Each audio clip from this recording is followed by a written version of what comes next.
सुरगाणा तालुक्यातील कनाशी वनपरिक्षेत्र अंतर्गत हतगड वन परिमंडळात सुळपाडा ठाणापाडा येथे 6 सिमेंट कॉन्क्रीट बंधारे भौगोलिक परिस्थितीची माहिती व क्षेत्र भेट आणि त्यांच्याशी चर्चा केल्यानंतर सर्वांच्या सोयीनुसार सिमेंट कॉन्क्रीट बांधारा बांधण्यात आले आहे। हतगड हा भाग डोंगराळ असल्याने पावसाचे पाणी डोंगर उतारावरून छोट्या मोठ्या नाल्यातून ओहळातून थेट पाणी वाहून जाते, त्यामुळे पावसाळा संपल्यावर काही काळाने नाले ओहळ कोरडे पडतात। यापैकी काही नाल्यांवर परिसरात पाण्याची पातळी वाढावी, पाण्याचे दुर्भिक्ष्य जाणवणार नाही। शेतकऱ्यांना या पाण्याचा शेतीला जनावरांना पाणी पिण्यासाठी लाभ होईल। तसेच जंगलातील बिबट्या, तरस, रानडुक्कर, मोर, विविध वन्यजीव, पशुपक्षी यांची उन्हाळ्यात परवड थांबेल आणि वृक्ष वेलींना पाणी मिळून हिरवाईमुळे पर्यावरणाचा समतोल राखण्यासाठी मदत होईल, असे विचार करून वन विभाग, कनाशी वनपरिक्षेत्र अधिकारी व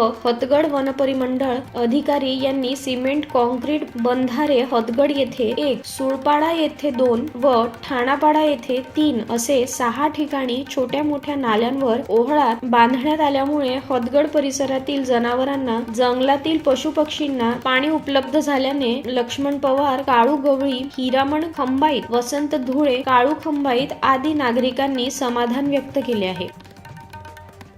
लक्ष्मण बागुल, जनमत लाईव्ह न्यूज, बोरगाव।